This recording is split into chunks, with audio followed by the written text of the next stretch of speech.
Hello everyone. आज हम लोग सॉल्व करेंगे फुल टेस्ट नंबर 2 आपके टेस्ट सीरीज का जो आज आपने पेपर दिया है। और इसमें सबसे पहला जो प्रॉब्लम है उसमें रिलेटिव वेलोसिटी से रिलेटेड टॉपिक है। देखिए, a ship A is sailing toward north east with velocity of 50 I cap 30 I cap plus 50 J cap. I cap जो है ईस्ट को रिप्रेजेंट करता है, जे कैप नॉर्थ को रिप्रेजेंट करता है। Ship B is distance of 80 kilometre east and 150 kilometre north of ship A. उसे समझिए, ये यहाँ पे लेते हैं। ये है शिप ए, ठीक, और जो शिप ए है इसकी वेलोसिटी आपको गिवन है, ये वैल्यू। शिप बी जो है वो 80 किलोमीटर ईस्ट है, ये ईस्ट है, ये वेस्ट है, ऊपर नॉर्थ है और ये साउथ है, ठीक है? ओके, ऐसा आपको फिगर में दे रखा है। बी इज 80 किलोमीटर ईस्ट, यहाँ से 80 इधर है और 150 किलोमीटर नॉर्थ, इधर ये 80 है और 150 किलोमीटर ऊपर है, यहाँ पर शिप बी है। ओके, और ऐसा बोला जा रहा है CP and is sailing toward west at 10 kilometre per hour, और इधर की ओर आ रहा है ऐसे 10 किलोमीटर पर आवर से। ओके, ये ऐसी कुछ चल रही है। We will be at minimum distance from B in. तो ए और बी के बीच का जो मिनिमम डिस्टेंस होगा वो कब टाइम पे होगा? तो मतलब मिनिमम डिस्टेंस नहीं पूछा गया, मिनिमम टाइम पूछा गया। काम करते हैं, उसके लिए सबसे शॉर्टकट एक फॉर्मूला होता है। देखिए, जब भी कोई 2 पार्टिकल, अगर ऐसे बात करूँ मैं आपसे, जब भी कोई 2 पार्टिकल ट्रैवल करते हैं, डन? ओके, तो ऐसे समझिए कि ये है एक कोई पार्टिकल, एक है दूसरा पार्टिकल और इनके बीच की कुछ सेपरेशन है, ओके? और ये इधर की ओर वीए से चल रहा है, ये इधर की ओर वीबी से चल रहा है, ओके? ये 2 वेलोसिटीज़ हैं, okay?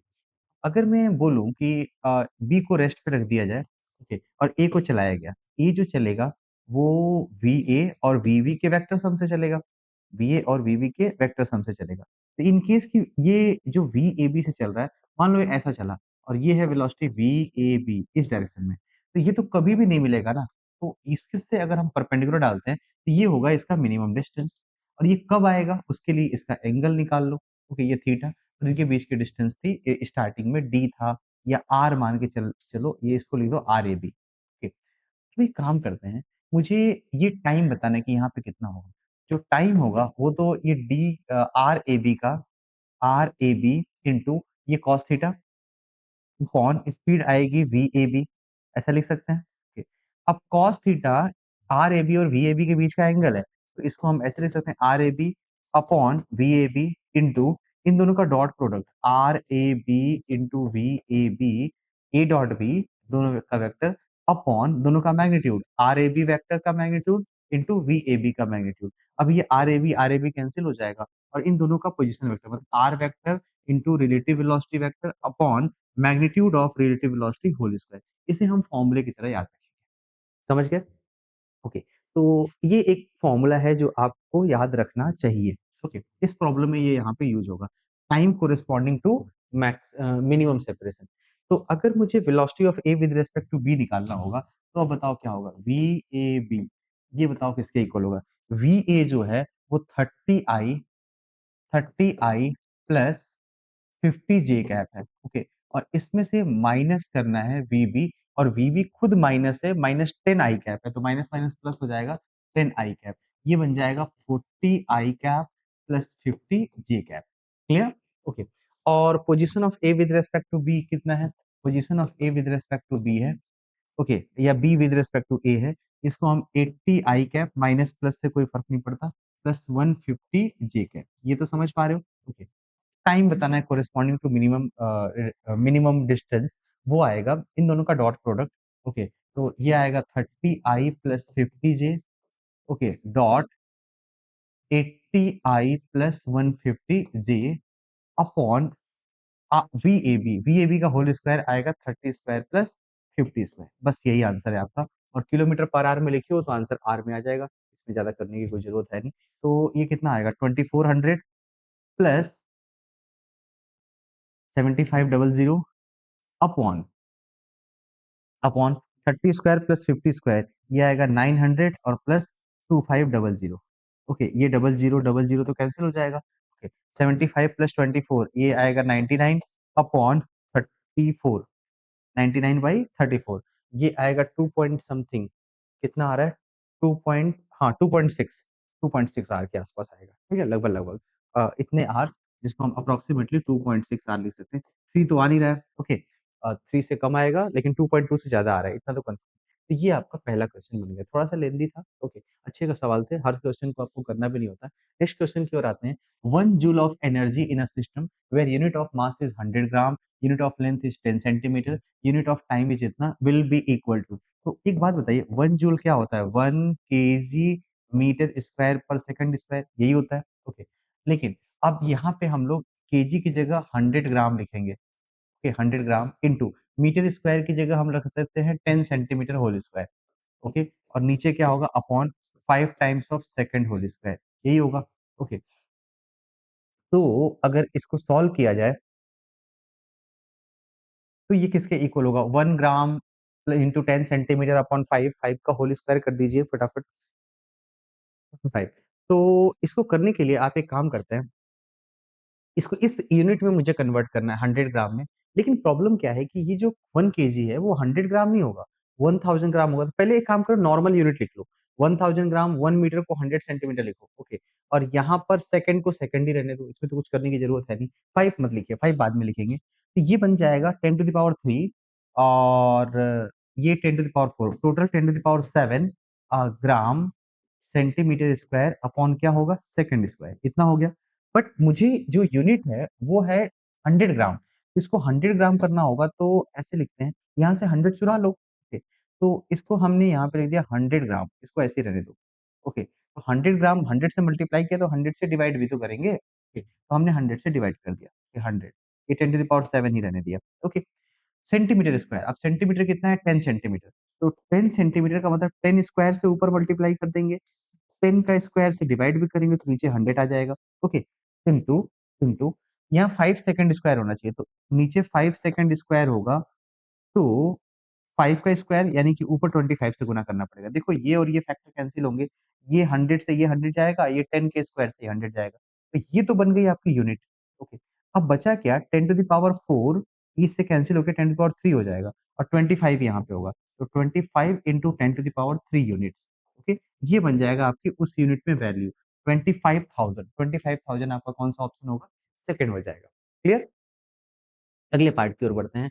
Mass M acceleration A velocity V are taken as fundamental, then dimension formula of energy, energy equal to M to the power X ले लो, acceleration to the power y and velocity to the power z ले लीजिए, okay. Energy का होता है ml2t-2, okay.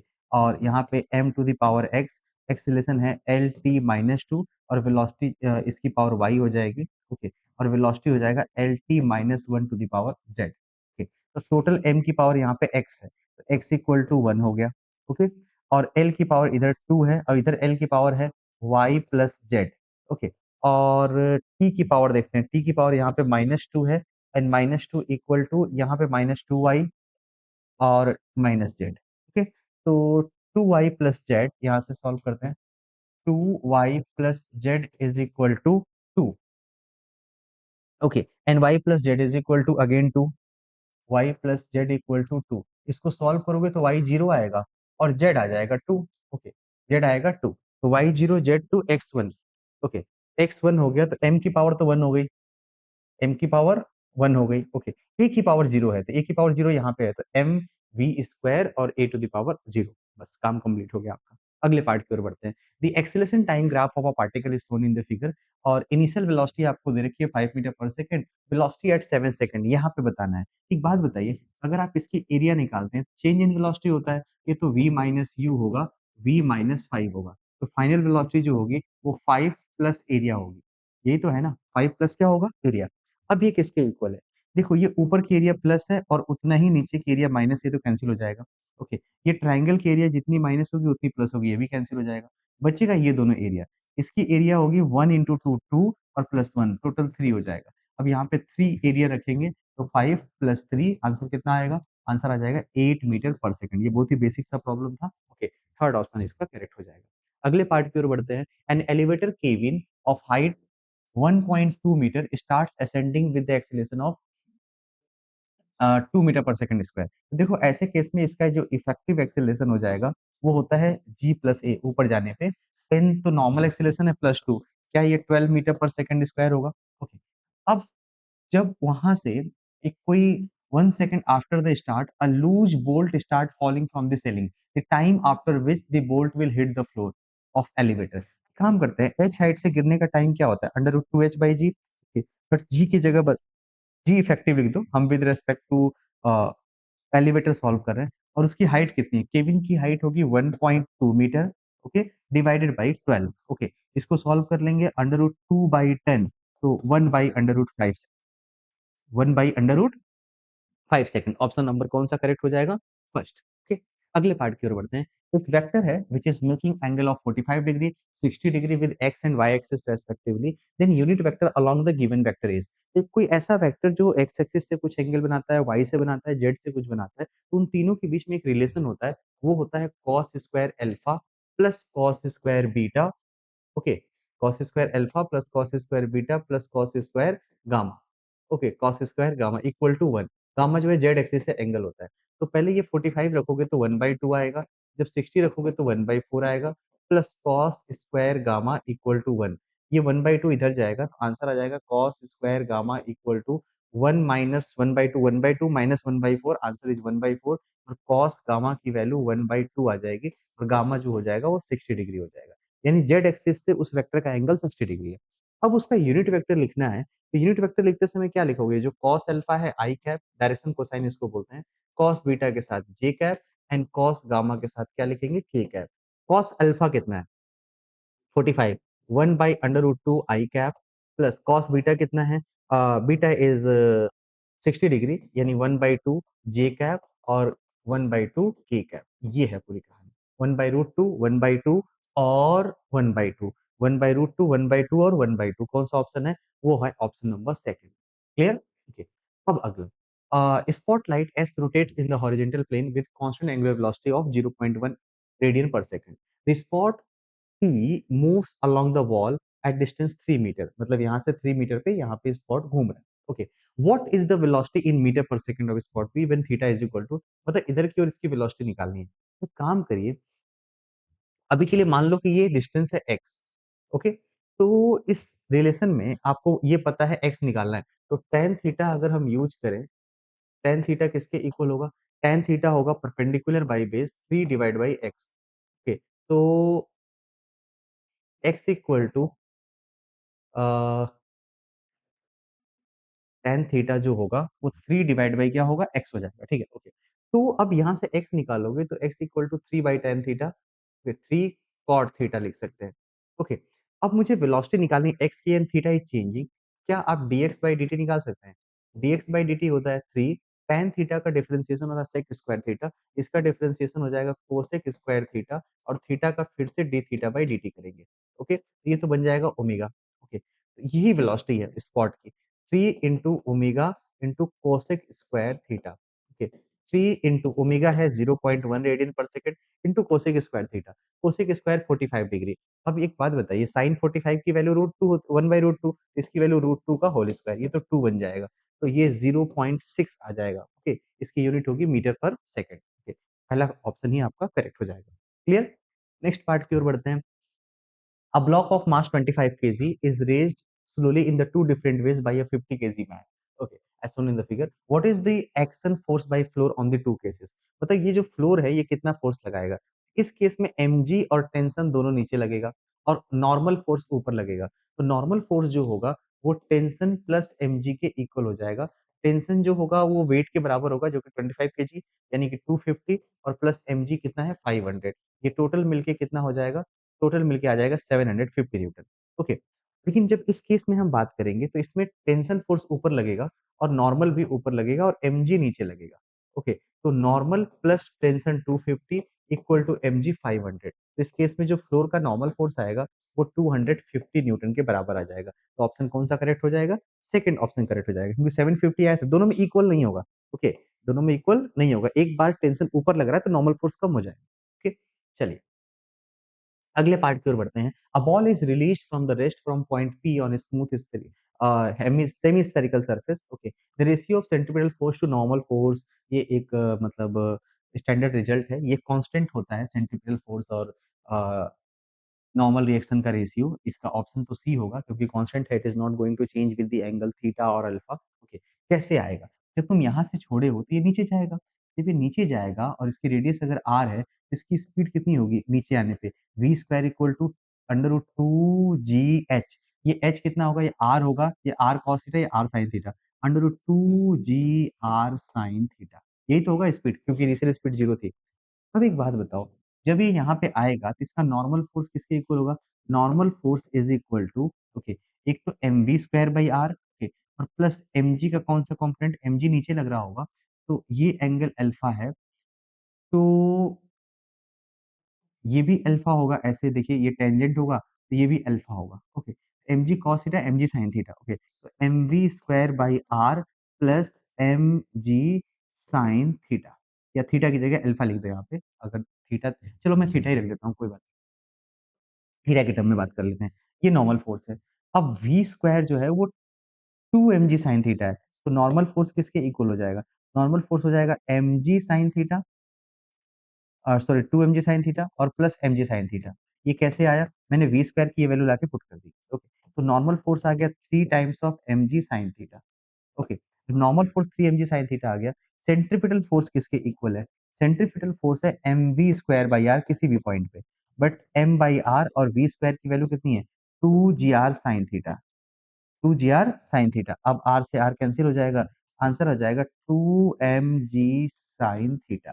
ये है पूरी कहानी, 2 mg साइन थीटा। अब एक बात बताइए, centripetal force upon normal force, इसका रेशियो किसके इक्वल आएगा? सेंट्रीपिटल फोर्स की तो वैल्यू आ गई है 2 mg sign theta, okay, 2 mg sine theta. मैं थीटा ले रहा हूँ, यहाँ पे क्वेश्चन में अल्फा दिया हुआ है, अपॉन 3 mg साइन थीटा। अब इसको जब सॉल्व करोगे तो आंसर 2/3 आ जाएगा, जो कि अल्फा या थीटा का फंक्शन नहीं है। चाहे ये वेरी होगा, उससे कोई फर्क नहीं पड़ता, ये वैल्यू हमेशा क्या रहने वाली है?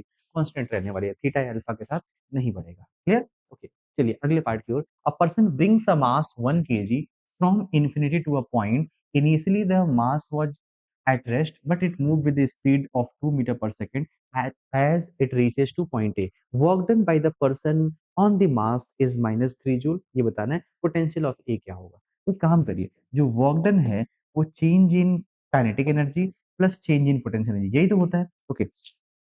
वर्क डन -3 जूल है, change in kinetic energy half M V square, और पहले तो जीरो था, प्लस ये क्या होता है? Mass into change in potential, potential of point A minus potential of infinity, और स्टैंडर्ड केस में इंफिनिटी का पोटेंशियल क्या माना जाता है? Zero. -3 joule equal to half, mass कितना है? मास है 1 kg इंटू वेलोसिटी का होल स्क्वायर, 2 का स्क्वायर, प्लस मास कितना है? अगेन मास है 1 into velocity of, sorry, potential of point ए, यही तो फाइंड आउट करना है, ये फाइंड आउट करना है। तो ये बताइए कितना होगा? 2 हो जाएगा, -3 equal to 2 plus potential of A. अब यहाँ से पोटेंशियल ऑफ ए किसके इक्वल होगा? -5, -5 जूल पर केजी, ठीक है, -5 जूल पर केजी। ऑप्शन नंबर कौन सा करेक्ट हो जाएगा? फर्स्ट। क्लियर? अगले पार्ट की ओर बढ़ते हैं। बॉम्ब इनिशियली एट रेस्ट, जिसका टोटल मोमेंटम 0 है, explode into 3 fragments of equal masses. जब इक्वल मासेस हैं, तो एक बात बताइए, इनिशियल मोमेंटम 0 है, फाइनल मोमेंटम भी क्या होगा? 0 होगा, और फाइनल मोमेंटम क्या होगा? m कॉमन ले लो, v1 plus V2 plus V3, ये क्या होगा? 0 हो जाएगा। इसका मतलब जो v3 होगा वो माइनस ऑफ v1 प्लस क्या होगा? v2 होगा, ओके। तो v1 प्लस v2 कर दो, i प्लस 2i कितना आएगा? माइनस ऑफ 3i, और 3j minus 4j minus of j, final answer कितना होगा? -3i plus j cap, -3i plus क्या होगा? जे कैप। ये है ऑप्शन नंबर 1। क्लियर? ओके, अगले पार्ट की ओर चढ़ते हैं। A uniform meter scale get balanced over a knife edge at its center। Okay, इसका मतलब कि सेंटर पे बैलेंस होने का यही मतलब है कि ये यूनिफॉर्म है। गुड, इस इंफॉर्मेशन से और कुछ आपको मिली नहीं। When a mass m is suspended at x centimeter mark, the scale as shown in the figure, it was found that a 2 kg is moved from m to the to obtain the balance. It has to be suspended from 90 centimetre मास। कुल मिला के अगर हम इस पे 90 पे balance करते हैं, ऐसे समझिए, इसको हमें 20 सेंटीमीटर 90 सेंटीमीटर मार्क पे बैलेंस करना पड़ेगा। तो यहाँ पे लगते हैं m-2, ओके। m-2 को यहाँ से हम 40 सेंटीमीटर पे बैलेंस कर देते हैं, ओके। और यहाँ से ये कितना है? ये 30 है। बैलेंस करिए torque, 4 into 30 equal to M minus 2 into 40, बस यही होगा। अब इसको यहाँ पे कैंसिल कर दो, 4 से 4 कैंसिल हो गया, M is equal to 5 kg, 3 इंटू 2 क्या होगा? 5 kg, M equal to 5 kg, बस इतना ही करना था। टॉर्क बैलेंस कर दीजिए, रोटेशनल इक्विलिब्रियम का काम हो गया। कंप्लीट इन्फॉर्मेशन है। ओके, नाउ हमारे पास सेम मासेस के 4 अलग-अलग शेप हैं, एक रिंग है, एक डिस्क है, एक लेमिना है, एक फ्रेम है। अब आपको पूछा गया है कि the largest moment of inertia इसमें से किसका होगा? लार्जेस्ट मोमेंट ऑफ इनर्शिया बताने के लिए एक ही कंडीशन है कि मास जो है एक्सिस ऑफ रोटेशन से दूर होना चाहिए और सबसे ज्यादा दूर तो फ्रेम के लिए होगा। ऐसा क्यों? क्योंकि इसकी अगर मैं बात करूं, इसकी रेडियस ए है, एक तो डिस्क है तो इसमें सेंटर पे भी मास है तो इसको ये तो कम ही हो गया। ओके, ये रिंग में सबसे डिस्टेंस है ए ए ए। जब ए है, इसमें भी ओवरऑल डिस्ट्रीब्यूशन तो नहीं होगा, या तो ये होगा या तो ये होगा। लेकिन अगर हम ए की बात करें तो ए का रेडियस ऐसे बनाए तो कुछ ऐसा बनेगा। तो ये देखो, ये सारे मास जो है इससे भी दूर है, मतलब इस केस में मास का डिस्ट्रीब्यूशन अवे है, तो यही सबसे क्या होगा, ज़्यादा होगा। मैं न्यूमेरिकली सॉल्व भी नहीं कर रहा हूँ, ज़रूरत नहीं है इसकी। ओके, अगले पार्ट की ओर बढ़ते हैं। Potential energy is assumed to be 0 at infinity. ये बात तो हम जनरली केस में मानते ही हैं। Okay, the total energy of orbiting satellite is negative of its potential energy. नहीं, okay, total energy of satellite is negative is twice of, नहीं ये भी गलत है। नेगेटिव ऑफ काइनेटिक एनर्जी सही होता है। Total energy of an orbiting satellite is twice of the kinetic energy गलत होता है। ओके, इसका ऑप्शन कौन-सा करेक्ट हो जाएगा? थर्ड। ओके, बेसिक सी बात है। ये फैक्चुअल चीज़ें हैं, ये आपको याद होंगी। अगले पार्ट की ओर बढ़ते हैं। A particle is executing SHM according to the equation x equal to a sin omega t distance from the mean position जहाँ पे kinetic energy equal to potential energy होता है। तो काइनेटिक अगर पोटेंशियल को बराबर कर देते हो, तो शायद आपको ये पता है formula half m omega square a square minus x square जो होगा वो हो जाएगा half M omega square X square. और क्या ये कैंसिल हो जाएगा? A square minus X square equal to X square, और सॉल्व करने पे एक्स की value A by under root two आएगी, और इसको सॉल्व करोगे तो 0.707 टाइम्स ऑफ ए होगा, तकरीबन 70% आएगा ए का, 70% ऑफ ए। यहाँ पे परसेंटेज के टर्म में पूछा है, तो ऑप्शन कौन सा करेक्ट होगा? थर्ड। ठीक, आइए नेक्स्ट पार्ट की ओर बढ़ते हैं।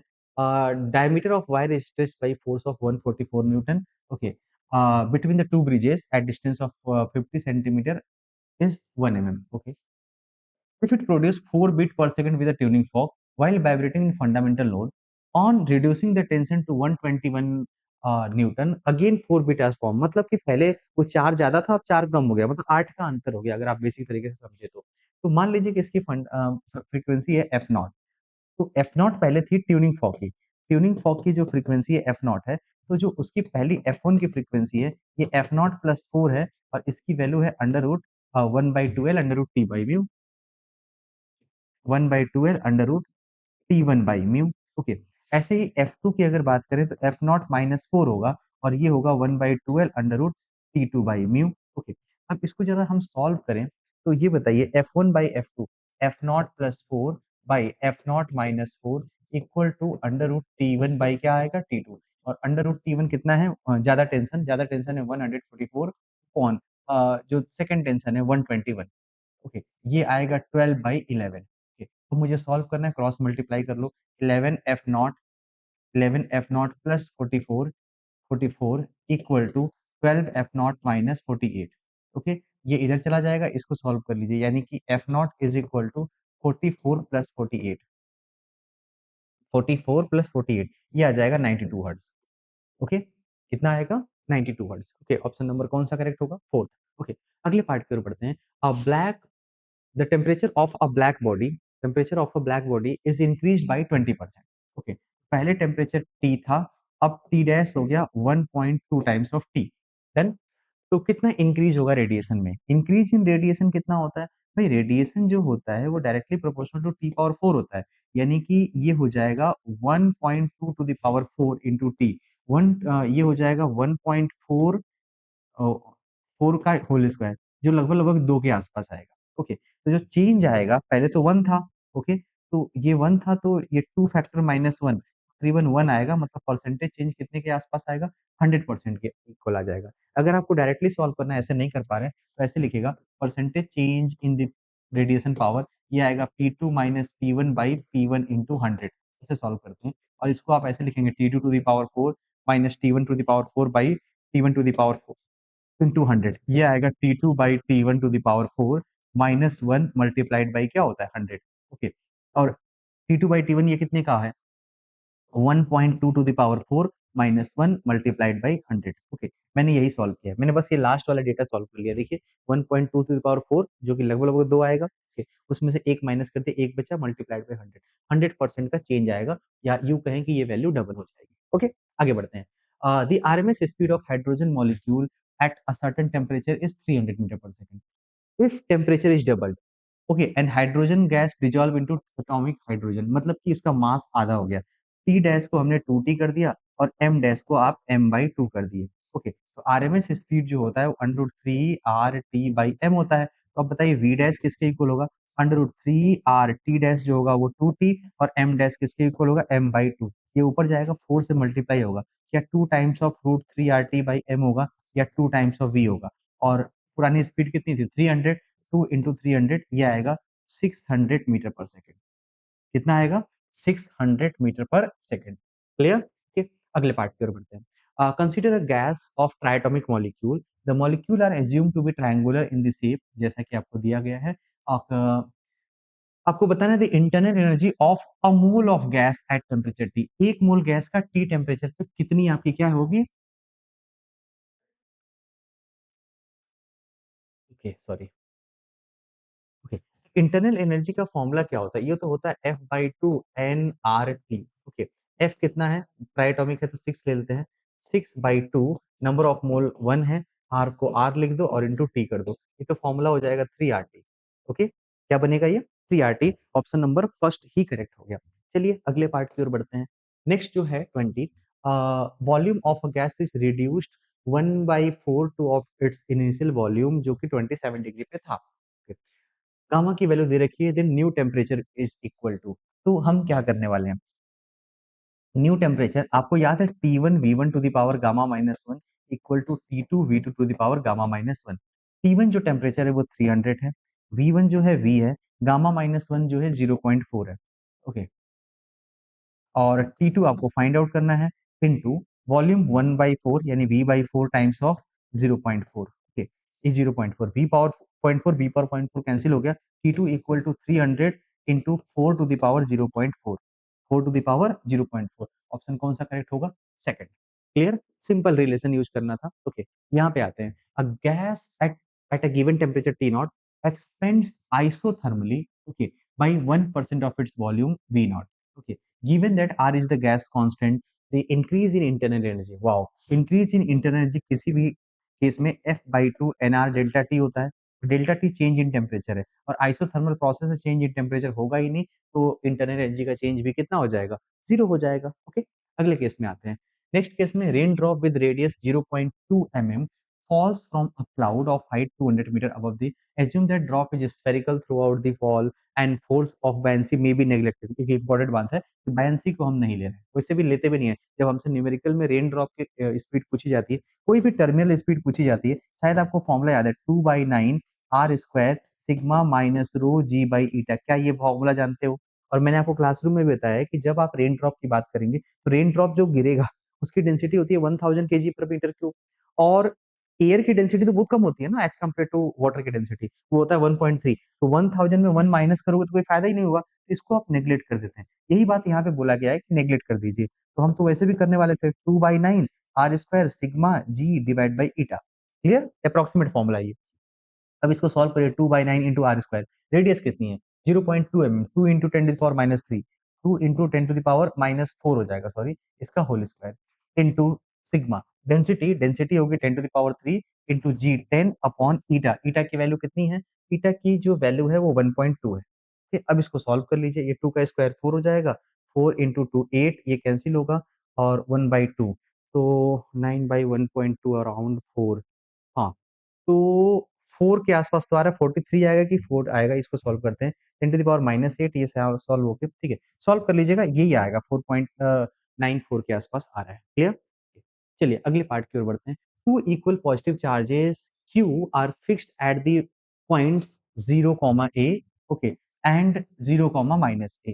ओके, तो ये Y पे, एक यहाँ पे है और एक यहाँ पे, एक प्लस Q है, ओके, और यहाँ पे भी प्लस Q है। Okay, a positive charge Q is released from the rest at point 2A, 0, यहाँ से पॉजिटिव चार्ज को रिलीज कर दिया गया। ओके, तो जब इसको रिलीज करोगे तो ये तो रिपल्सन फेस करेगा, it will execute SHM move to the origin to stop, नहीं भाई इस पे फोर्स ऐसे लग रहा है और इन दोनों का रिजल्टेंट इधर होगा, ये ऐसे इधर की ओर जाएगा, इंफिनिटी तक चला जाएगा, कहीं रुकेगा ही नहीं, it will move to infinity. Okay, execute oscillatory नहीं, ऑसिलेशन तब होता जब आता फिर नेट फोर्स जीरो होता, इस तरीके से कुछ होता, यहाँ तो चलता ही चला जाएगा, तो कुछ करने की जरूरत नहीं है।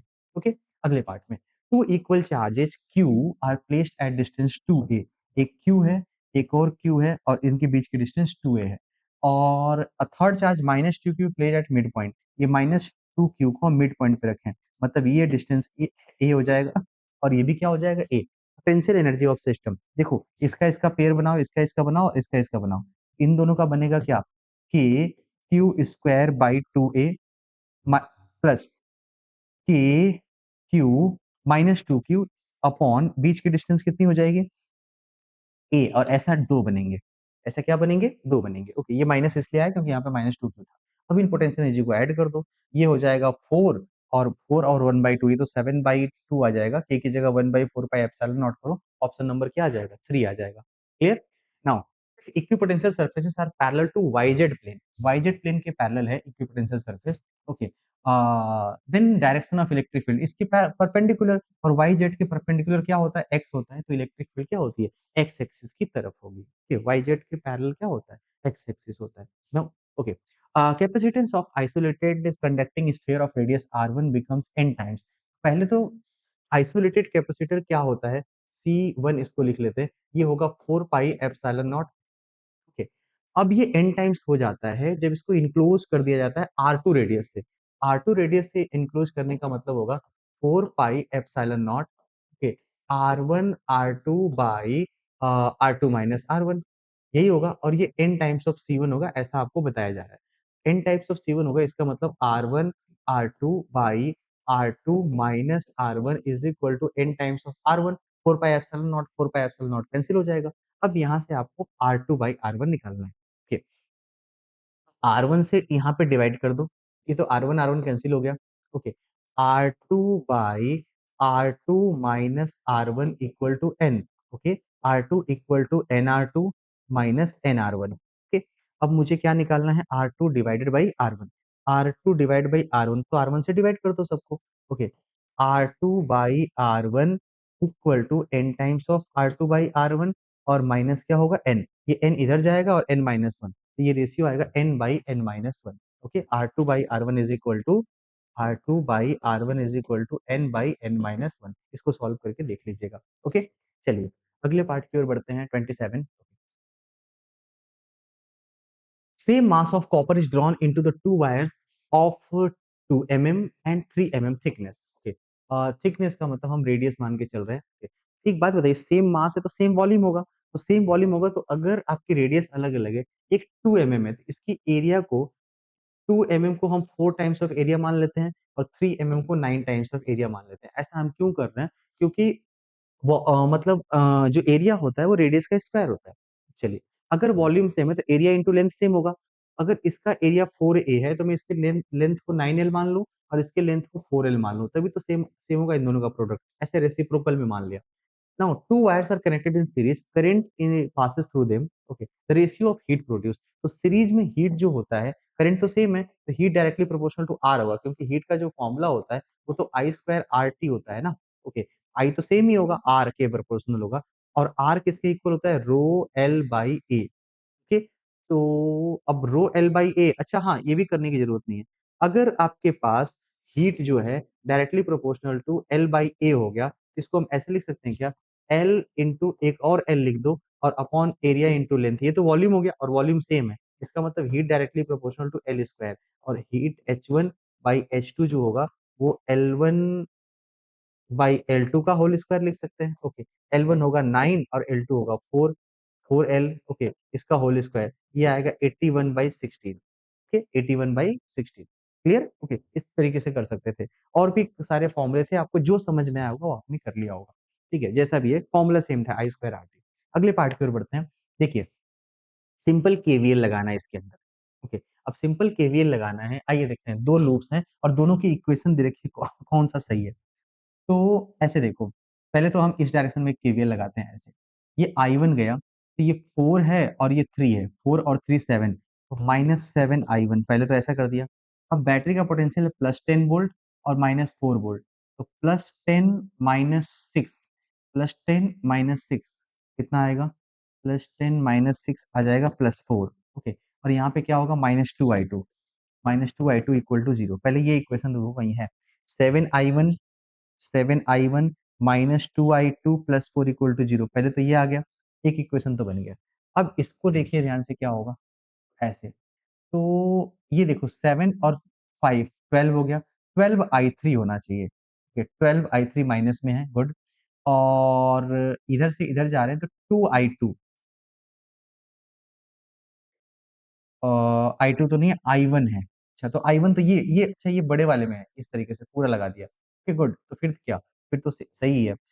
ये टोटल 437 i1 हो जाएगा। ओके, ये भी करेक्ट है। और +2 वोल्ट, +2 वोल्ट कैसे आएगा ये देखते हैं। यहाँ पे 10 था, यहाँ पे -6, यहाँ -2, तो 10 - 8 2 आ जाएगा। हाँ, ऑप्शन नंबर कौन सा करेक्ट होगा? सेकंड। ओके, चलिए अगले पार्ट की ओर बढ़ते हैं। Drift velocity of electron in the copper wire of length 2 metre under the application of potential difference of this much is इतना। ओके, ये दिया हुआ है। मोबिलिटी पूछा है। मोबिलिटी क्या होती है? Drift velocity per unit electric field, और drift velocity upon electric field होता है पोटेंशियल बाई लेंथ। ऐसा कर सकते हैं। अब ड्रिफ्ट वेलोसिटी की वैल्यू बताइए। ये है 0.4, सॉरी 0.5 अपॉन पोटेंशियल है 200, और लेंथ को ऊपर लिख दिया ले जाकर के, लेंथ है 2, तो ये हो जाएगा 1/200। 1/200 को लिख सकते हैं हम लोग 5 इंटू 10⁻³ 5 इंटू 10⁻³ -3। ऑप्शन नंबर कौन सा करेक्ट होगा? फोर्थ करेक्ट हो जाएगा। अगले पार्ट की ओर देखिए। ओके, आपसे पूछा गया है कि इस वायर सेगमेंट के लिए बी डॉट डी एल बताइए। बी डॉट डी एल क्या होता है? म्यू नॉट इंटू अंदर की टोटल आई। टोटल आई में ध्यान से देखो, ये ऊपर 2 जा रहा है, नीचे 1 आ रहा है, एक प्लस है एक माइनस है, तो 2 अगर को अगर हम प्लस मानते हैं, +2 - 1, ये तो म्यू नॉट ही आ गया ना। ओके, कोई ऑप्शन है? पहला ही ऑप्शन है। ओके, बाहर की करंट को नहीं लेते हैं, एम्पियर सर्किटल लॉ अप्लाई करते समय। आगे की ओर बढ़ते हैं। A proton and alpha particle, एक प्रोटॉन है एंड अल्फा पार्टिकल है, enters in uniform magnetic field perpendicular with the same speed। Okay, speed same है। The proton takes 25 second to make 5 revolution, यानी प्रोटॉन का टाइम पीरियड जो है वो 25 है अपॉन 5, यानी 5 सेकंड का है, माइक्रो सेकंड का है, सॉरी 5 माइक्रो सेकंड का है। ओके, माइक्रो सेकंड का है। Then time period of the alpha particle. एक बात बताइए, टाइम पीरियड किसके इक्वल होता है? 2 πm/क्यू भी होता है ना, इसका तो स्पीड से डिपेंडेंसी ही नहीं है। इसका मतलब time period of directly proportional to m/क्यू for the same magnetic field. तो time period of proton by time period of alpha particle, mass of proton by mass of alpha particle into charge of alpha particle by charge of proton. Okay, यही होगा। Mass of proton किसके equal है? Mass of proton m है, alpha particle का 4m है, charge जो है वो डबल है, और प्रोटॉन का चार्ज q है, तो यहाँ से इसको डिवाइड किया तो ये तो 1/2 आ गया। इसका मतलब कि time period of alpha particle 2 times of time period of proton होगा, और 2 of time period of proton, proton का टाइम पीरियड कितना होता है? 5, 5 इंटू 2 कितना हो जाएगा? 10 सेकंड, नहीं micro second. Okay, 10 microsecond. Option कौन सा करेक्ट होगा? थर्ड। ओके, अगले पार्ट की ओर बढ़ते हैं।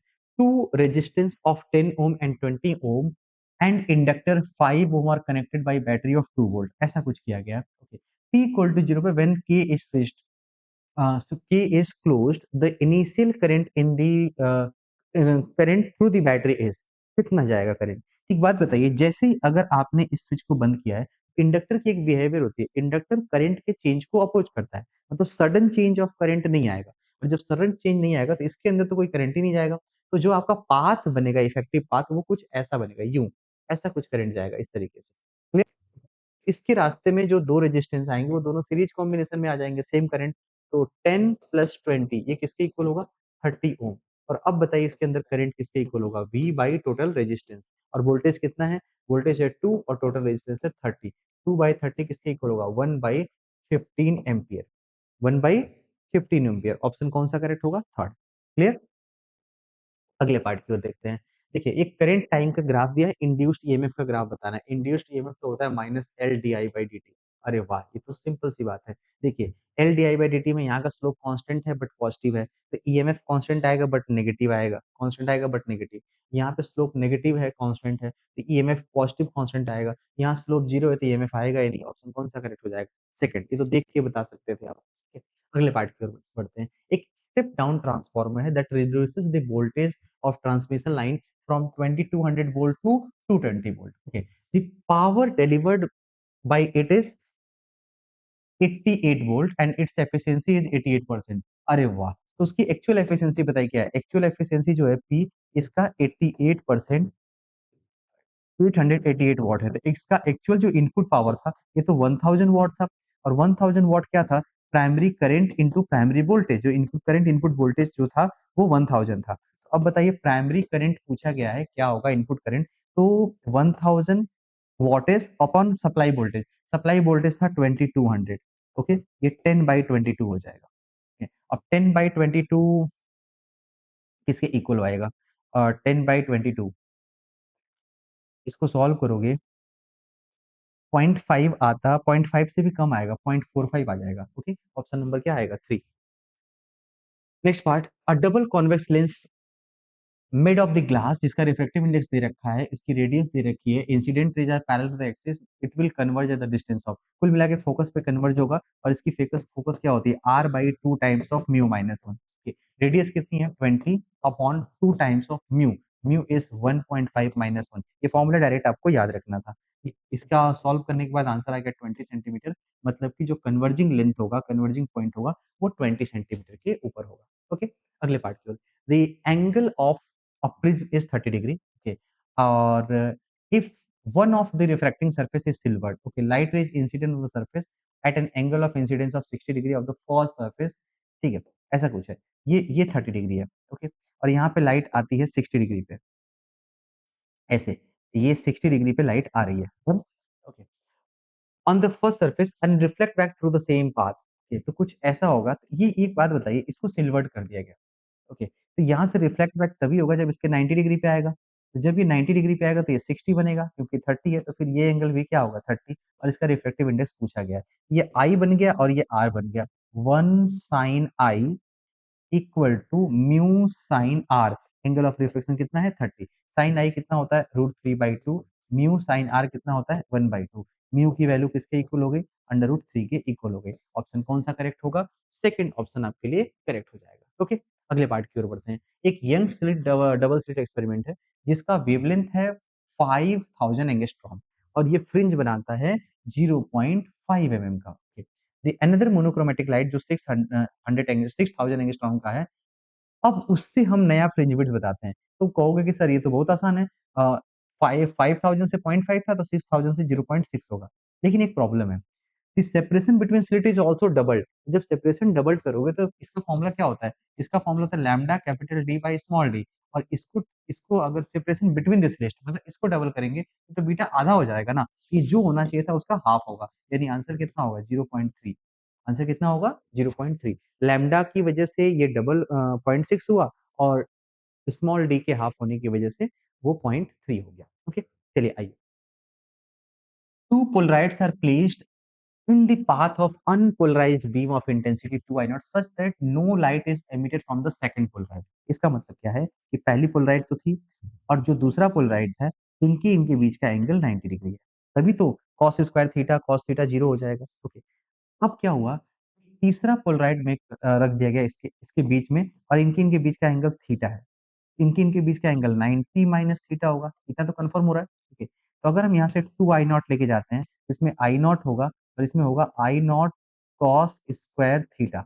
ओके, और यहाँ पे होगा I nought cos square theta और इसका भी कितना? कॉस स्क्वायर 90 माइनस थीटा, यही तो आएगा। ओके, ये तो साइन हो जाएगा। ओके, तो ये हो जाएगा I nought cos square theta into sine square theta, बस ये बनेगा। अब एक प्रॉब्लम है क्या इसमें? आंसर तो मैच ही नहीं कर रहा। ओके, 2 थीटा के टर्म में लिखो। देखो 2 साइन थीटा कॉस थीटा जो होता है वो साइन 2 थीटा हो जाता है। 2 का स्क्वायर चाहिए तो नीचे 4 से डिवाइड कर दो। I nought by 4 into 2 sine theta cos theta, इसका क्या हो जाएगा? Whole square. और सॉल्व करोगे तो आंसर आएगा I nought by 4 into sine square of 2 theta. अब आंसर मैच हो जाएगा I nought by 4 sine square 2 theta. जी हाँ, और ऑप्शन कौन सा करेक्ट है? सेकंड ऑप्शन करेक्ट है। क्लियर? ओके, अगले पार्टिकल की ओर देखते हैं। एक पार्टिकल है जो मूव करता है with velocity that is 3 times of velocity of electron. Velocity of particle जो है वो 3 times of velocity of electron है। Okay, if ratio of de Broglie wavelength of the particle to de Broglie wavelength of particle on de Broglie wavelength of electron, इसकी value दे रखी है 1.8 into 10 to the power -4।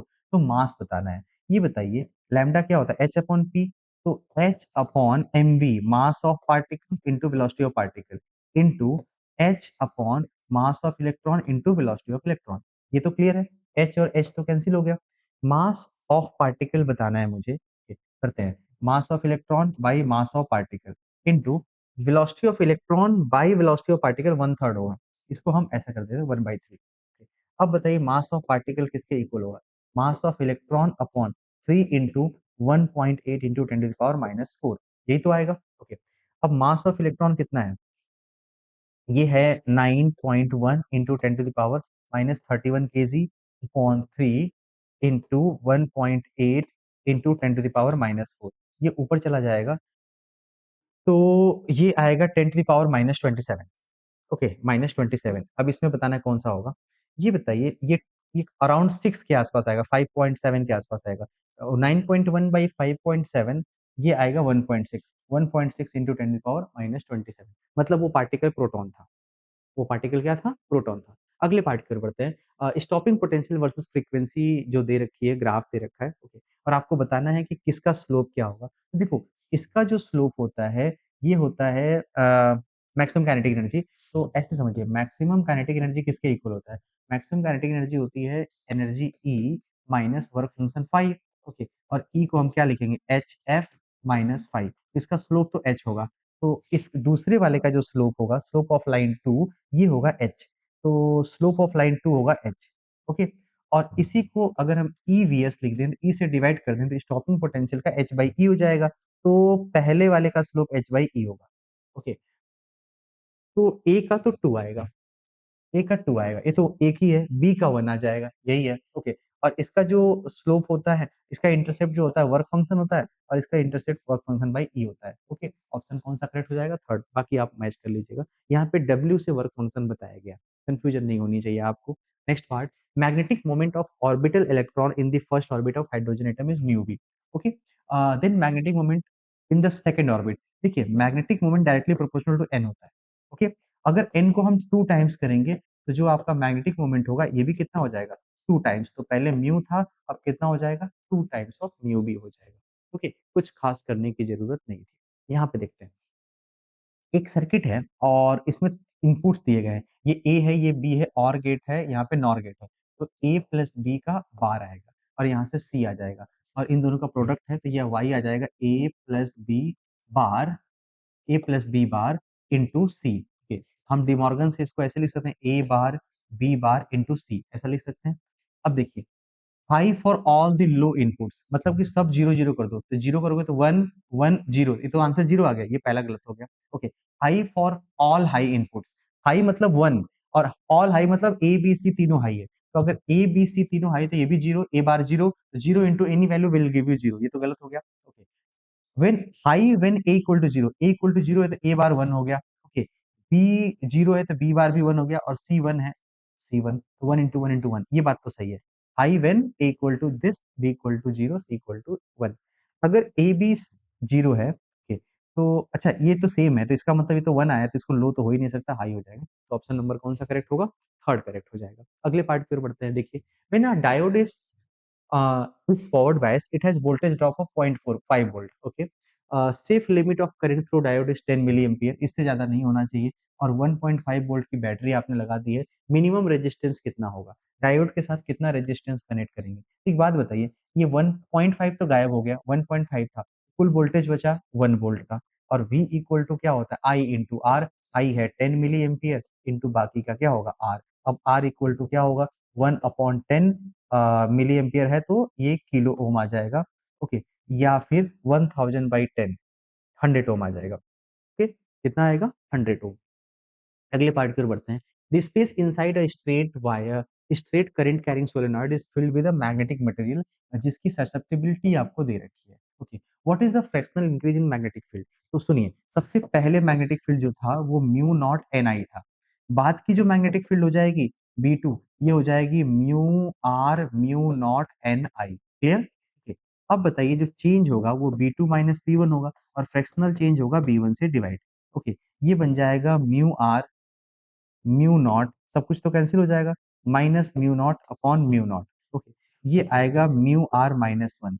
और mu R minus 1 जो होता है, तो ससेप्टिबिलिटी होती है और ससेप्टिबिलिटी आपको गिवन है 1.2 into 10 to the power minus 5 इतने का ही चेंज आएगा, इससे ज़्यादा का कोई चेंज नहीं आएगा। 1.2 into 10 to the power minus 5 जो ससेप्टिबिलिटी है, वही फ्रैक्शनल चेंज इन क्या होता है? मैग्नेटिक फील्ड होता है। क्लियर? अगले पार्ट की ओर बढ़ते हैं, लास्ट क्वेश्चन है आपका।